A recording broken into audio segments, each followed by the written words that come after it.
सर्वांना मी अक्षय पुन्हा एकदा माझ्या नवीन ब्लॉगमध्ये तुम्हा सर्वांचं स्वागत। डोळे झाकतायत कारण डोळ्यावर ऊन येत आहे। मी उभी आहे बाल्कनीमध्ये आणि आज ब्लॉगची सुरुवात आहे ना बाल्कनीतून केली आहे, कारण म्हटलं की अबुधाबीतलं सध्याचं वातावरण म्हणजे आता बदलतं वातावरण कसं आहे ते दाखवूया।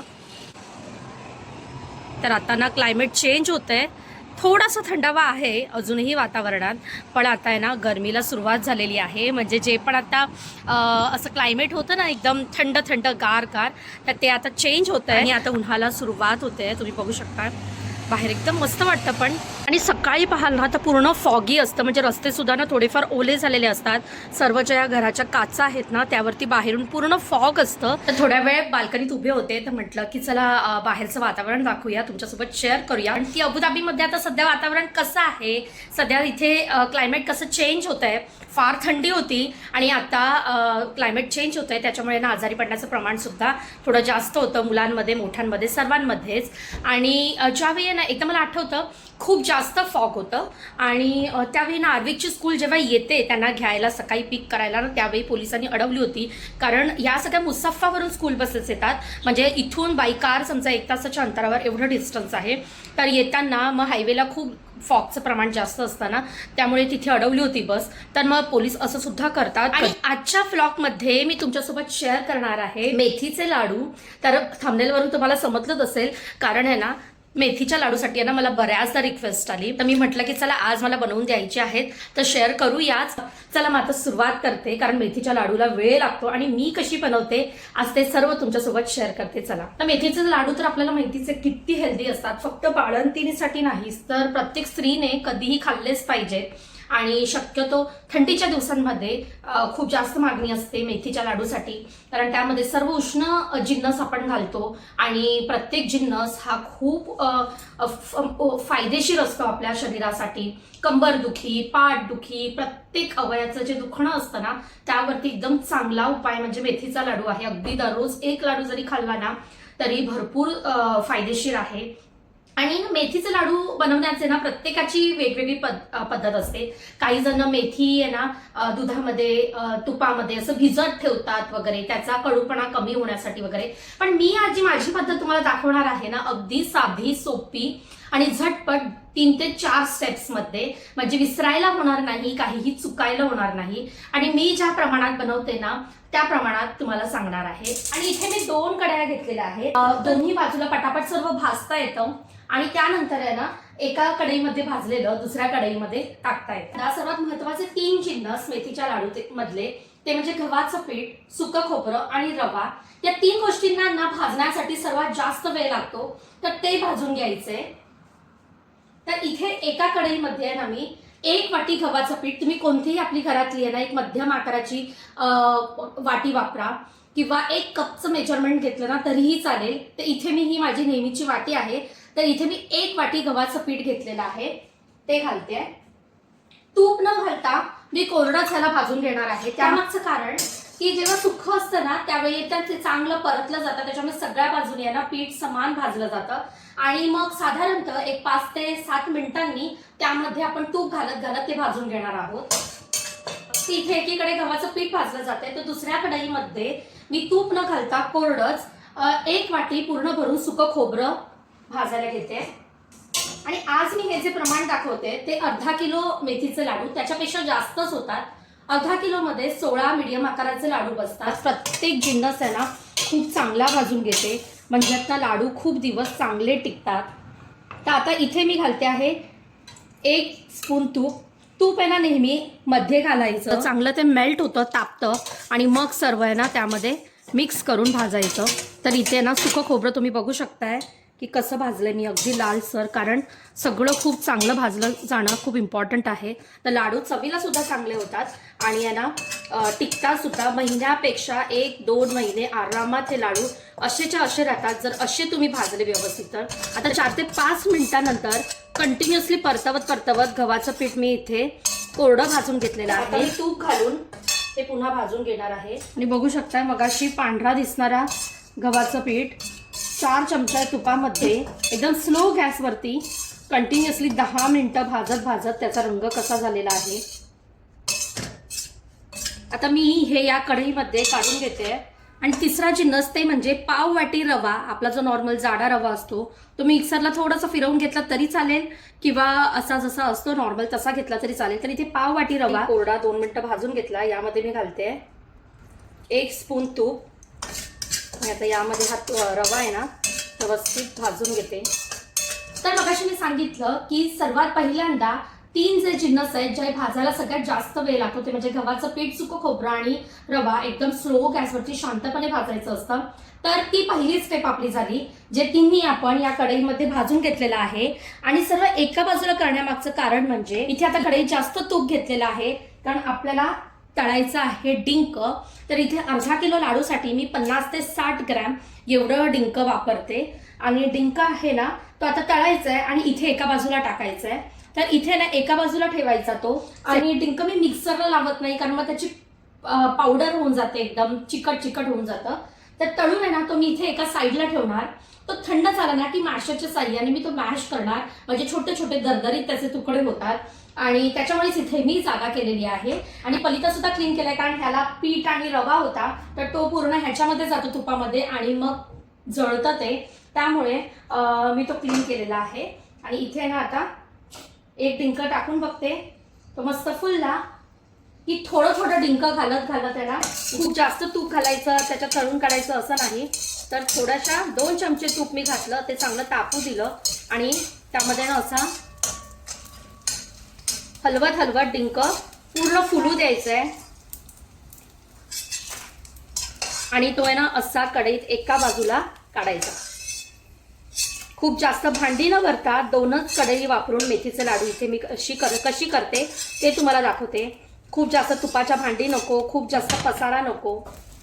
आणि कधीही डिंक कसा बघून घ्यायचा तर असा एकदम बारीक बारीक जो आतपर्यंत चांगला फ्राय होईल, क्रंची होईल.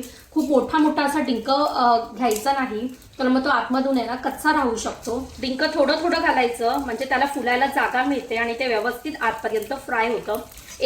3 चमचे तुपामध्ये सर्व डिंक इथे भाजून झालेलं आहे. एकदम थोडंसं तूप आणखी ऍड केलेलं आहे. आणि आता आपली सेकंड स्टेप झालेली आहे. पहिल्या स्टेपमध्ये आपण 3 गोष्टी भाजून घेतल्या, दुसऱ्या स्टेपमध्ये आपण डिंक तळून घेतलं जे आता थंड करायला कढईमध्ये एका साईडला ठेवलेलं आहे. आता तिसऱ्या स्टेपला तर डिंक तळून जे तूप राहतं त्यामध्ये थोडंसं अगदी ऍड करून सर्व ड्रायफ्रुट्स आणि सर्व इतर जिन्नस आपल्याला भाजून घ्यायचं आहे. तर त्यासाठी ना इथे ड्रायफ्रुट्स मी सर्व घेतलेले आहेत. तर अर्धा किलो लाडूसाठी मी इथे जवळजवळ 200 ग्राम ड्रायफ्रुट्स घेतलेले आहेत सर्व एकत्र. तर त्याच्यामध्ये इथे मी अक्रोड घेतलेला आहे, मनुके, काजू, बदाम आणि पिस्ता. तर हे सगळे आहेत ना मी खलबत्त्यात जाडसर असे कुटून घेतलेले आहेत. मी म्हटलं की मिक्सरला सगळं पावडर होते, त्याची चव सुद्धा बदलते, त्यामुळे मी हे असे जाड जाड असे कुटून घेते खलबत्त्यात, त्याच्यामुळे छान होतात. मनुके मी इथे कापून घेतलेले आहेत. तर इथे हे सर्व मी कढईमध्ये घालते. ड्रायफ्रुट सोबतच इथे मी घालते 2 चमचे तीळ. तर नॉर्मल हा आपला असा जो स्पून असतो ना तो भरून 2 स्पून एवढे मी तीळ घालते. इथे हे हलीम आहे, 4 चमचे हलीम ऍड करते.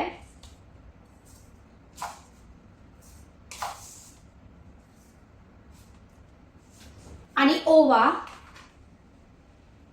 एकूण 3 चमचे ओवा ऍड केलेला आहे.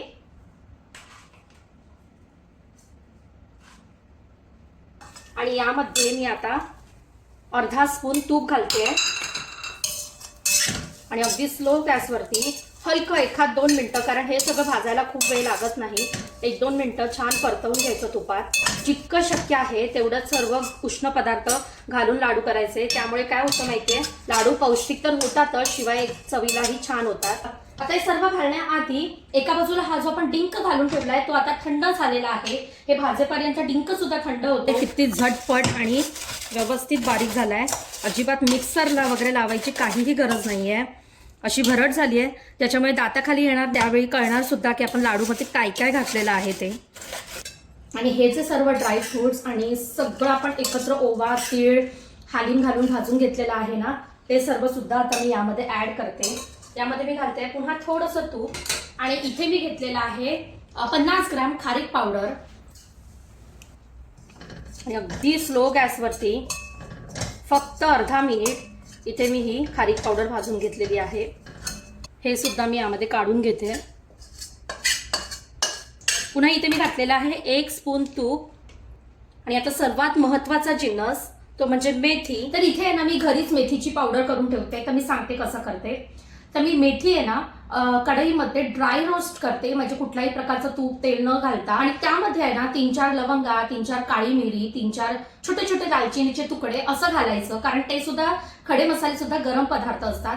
त्यामुळे असं अगदी थोडंसं, खूप जास्त नाही, म्हणजे तुमचे साधारणतः 200-250 ग्राम मेथीचे दाणे असतील तर या प्रपोर्शन मध्ये पूर्ण ड्राय रोस्ट करून घेते आणि मिक्सरला ग्राइंड करून एकदम चांगली पावडर करून ठेवते त्याची, असं दरदरीत नाही. 1 स्पून तूप घातलंय. यामध्ये मी 4 चमचे मेथीची घालते. लाडू कडू बनवायचे आहेत मला. आणि तुपामध्ये ना व्यवस्थित ही भाजून घ्यायची आहे. तुम्ही बघू शकता लगेचच तुपामध्ये छान गोळली गेली आहे ती. तर इथे मी आता 4 चमचे मेथीची पूड घातलेली आहे, कारण मला जास्त कडू बनवायचे आहे. म्हणजे जर तुम्हाला कडूपणा आणि गोडपणा हा बॅलन्स पाहिजे असेल ना, तर तुम्ही 2च चमचे मेथीची पावडर वापरा. ती सुद्धा परतवून झाल्यानंतर या कढईमध्ये काढून घेते. आता चौथ्या स्टेपला आपल्याला असे जिन्नस यामध्ये ऍड करायचे जे भाजायची गरज पडत नाही. तर ते कोणते कोणते सांगते. तर इथे आहे ना मी मीठ थोडंसं, अगदी किंचित, पिंच ऑफ सॉल्ट, असा पूर्ण भुरभुरायचा फक्त. त्यानंतर हा मगाशीच दाखवलेला स्पून सुंठ पावडर घेतलेली आहे मी. तर ती एकूण मी 2 स्पून एवढी ऍड करते. सुंठ पावडरने स्वाद एकदम मस्त येतो. इथे मी हा एवढा स्पून वेलची पावडर ऍड केलेली आहे. आणि सर्वात शेवटी यामध्ये ऍड करते जायफळ. तर जायफळ आहे ना असंच तेव्हाच्या तेव्हा मी किसून आहे ना मस्त ऍड करते. हा, तर सुंठ पावडर फक्त रेडी आहे, बाकी सगळ्या पूड मी घरीच तयार करते. तर वेलची पूड सुद्धा डबाभर मस्त अशी बनवून ठेवते, कारण बऱ्याच गोष्टींसाठी सतत लागत असते. तर एकाच वेळी ना 1/2 किलो वेलची घ्यायची, थोडे थोडे खलबत्त्यात कुटायचे, म्हणजे त्याचे हे ओपन होतात साली.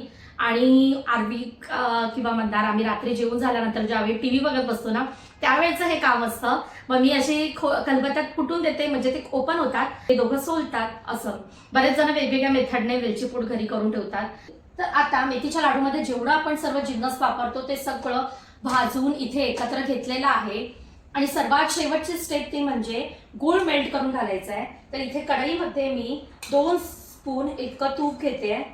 तर लाडूसाठी ना कधी पण गरजे इतकंच तूप वापरायचं, कारण सांगते खूप जास्त तूप घातलं ना तुम्ही तर ते लाडू आहेत ना खाताना टाळूला आहे ना असं तूप जाणवतं. त्याच्यामुळे तूप आहे ना गरजे एवढंच घालायचं.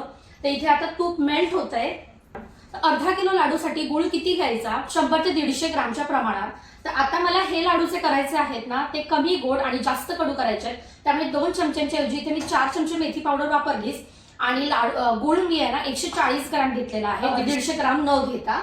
तर इथे तूप गरम झालंय, त्यामध्ये मी आता गुळ घातलेला आहे. आणि हे गुळ फक्त मेल्ट करून घ्यायचं आहे आपल्याला. इथे गुळ मेल्ट होत आहे तेपर्यंत हे सगळं ना नीट एकत्र करून घेऊया. तुम्ही बघू शकता कसं दिसतंय, सगळं भाजून एकदम मस्त घेतलंय, मेल्ट झालेलं आहे, अजिबात त्याच्यात गुठळे नाहीये. तर हे गुळ आहे ना मी यामध्ये घालून घेते. आता सर्व बाजूने असं घालते. हे सर्व आहे ना आता खूप गरम आहे, तर आहे ना हे पलिताण्याचं आहे ना मी मिक्स करून घेते, जेणेकरून गुळ आहे ना सगळीकडे व्यवस्थित पसरेल. तुम्ही बघू शकताय आपण जेवढं पण सर्व घातलंय ना ते सगळं दिसतंय त्यामध्ये. ड्रायफ्रुट्स, पिस्ता, डिंक, सुकं खोबरं, तर सगळं व्यवस्थित मिक्स करून घेतल्यानंतर इथे मी अव्हनला आहे ना दूध 1 मिनिट आहे ना गरम करून घेतलेलं आहे. फार गरम आहे दूध सुद्धा. आणि हे मिश्रण सुद्धा आता थोडा वेळ थंड होऊ द्यायचं. आपण मेथीच्या लाडूसाठी आहे ना जेवढं पण हे मिश्रण भाजून घेतलंय ना हे कसं असतं, असं भुरभुरीत असतं, त्याच्यामुळे लाडू बांधायला आहे ना थोडंसं डिफिकल्ट जातं. तुम्ही जर गुळ जास्त घातला ना मेल्ट करून तर बांधणं इझी होतं. पण गुळ जर खूप जास्त घातला तर त्या मेथीच्या लाडूला काही अर्थ राहणार नाही. त्याच्यामध्ये मेथीची चव सुद्धा बॅलन्स असली पाहिजे आणि गुळाची सुद्धा. आपल्याला जसे स्वीटनेस बिटरनेस पाहिजे तसं पण ऍडजस्ट करू शकतो. पण बांधायला लाडू सोपे व्हावे ना यासाठी गरम दूध घेतलेला असं शिंतोडा मारायचा, म्हणजे शिंपडायचं फक्त, म्हणजे ओलसरपणा होतो आणि लाडू पटापट बांधता येतात. आणि मग तुम्ही म्हणाल की दूध वापरलं तर लाडू खराब होतात का? नाही, मी जे लाडू करते ना मेथीचे लाडू, तर आजपर्यंत मला कधीच अशी तक्रार नाही आली आहे की लाडू खराब झालेत. आरामात 1-2 महिने हे लाडू असेच्या असे टिकतात. प्रत्येक जिन्नस एकदम व्यवस्थित तुपात भाजलेला आहे, त्याच्यामुळे आहे ना तो पौष्टिक तर आहे, तेवढा चविष्ट तर होतोच, पण तो टिकतो सुद्धा तितकाच. त्याच्यामुळे लाडू खराब होण्याचे काही चान्सेस नाही. अगदी किंचित किंचित दूध घेऊन आहे ना तो असा शिंपडायचा आहे फक्त. आणि मिश्रण आहे ना हे असं आहे ना हाताने आहे ना आपण पीठ कसं मळतो तसं करायचं. त्याच्यामुळे आहे ना आपल्या हाताने आहे ना त्याच्यामध्ये हीट क्रिएट होते आणखी, आणि मग लाडू वळायला सोपे पडतात. आणि इथे आता माझे जवळजवळ 7-8 लाडू वळून झालेले आहेत. आणि तुम्ही बघू शकताय शेप, आणि यामध्ये ना घातलेलं सर्व दिसतंय. हालिम, पिस्ता, ड्रायफ्रुट्स सर्व दिसतंय, आणि खूप हेल्दी आणि तेवढाच टेस्टी लाडू तयार होतो. पटापट असे लाडू वळले जातात. प्रत्येकाची लाडू वळण्याची पद्धत वेगळी असते, माझी अशी आहे. मेथीच्या लाडू सोबतच अजून 2-3 प्रकार लाडूचे बनवते, ते म्हणजे dates dry fruits laddoos, healthy laddoos for kids, आणि ते सुद्धा मुलांना अगदी आवडतील तसे वेगळ्या प्रकारचे बनवते. डिंकाचे लाडू, त्याशिवाय चिवड्याचे सुद्धा 2-3 प्रकार. हे सर्व मी घरात सुद्धा इतकंच बनवून ठेवते, कारण काय होतं माहितीये, सततची छोटी छोटी जी भूक असते ना, इतर गोष्टी काही खाण्यापेक्षा एखादा लाडू खाल्ला किंवा चिवडा खाल्ला तर इनफ होऊन जातं. तर पातळ पोह्यांचा आपला जो नॉर्मल चिवडा असतो तो बनवते. त्याच्यात पोहा, कॉर्न, कुरमुरा, ज्याची रेसिपी ऑलरेडी माझ्या चॅनलवरती आहे, तो तर बनवते. आणि हेल्दी एक तिसऱ्या प्रकारचा चिवडा बनवते, ते म्हणजे कुरमुरा. त्याच्यानं आपले जे मका असतात नाही का फ्राय करायचे ते, मखाना, त्याच्यानंतर पंपकिन सीड्स वगैरे असं ड्रायफ्रुट्स वगैरे सगळं ऍड करून त्यामध्ये मस्त लाईट असा फक्त हळदी मिठाची अशी फोडणी देऊन कढीपत्त्याची वगैरे खूप मस्त चिवडा होतो. तो मी स्पेशली आर्बिकसाठी बनवते. आता जेवढं सारण भरतं ना तेवढं घ्यायचं आणि लाडू बांधायचा, लगेचच बांधला जातो. तर सर्व लाडू बांधून झालेले आहेत इथे बघू शकता. आणि किती लाडू तयार झाले आहेत मी जे प्रमाण वापरलं त्यामध्ये सांगते. 26, 27, 28 लाडू तयार झालेले आहेत. म्हणजे आरामात 1.25 किलोपेक्षा जास्त तयार होतात एवढे लाडू. आणि थोडेसे जास्त झालेले केव्हाही चांगले. ह्यामधले 16 लाडू आरामात अर्धा किलोमध्ये असतात.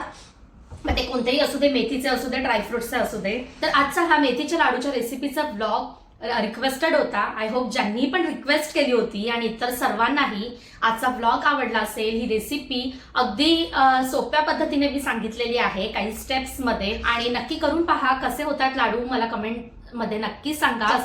तर आता आजचा हा व्हिडिओ आवडला असेल तर जास्तीत जास्त लाईक करा, शेअर करा आणि सबस्क्राईब करा. पुन्हा भेटू नवीन व्लॉग मध्ये. तेपर्यंत सर्वांनी आपली काळजी घ्या. बाय.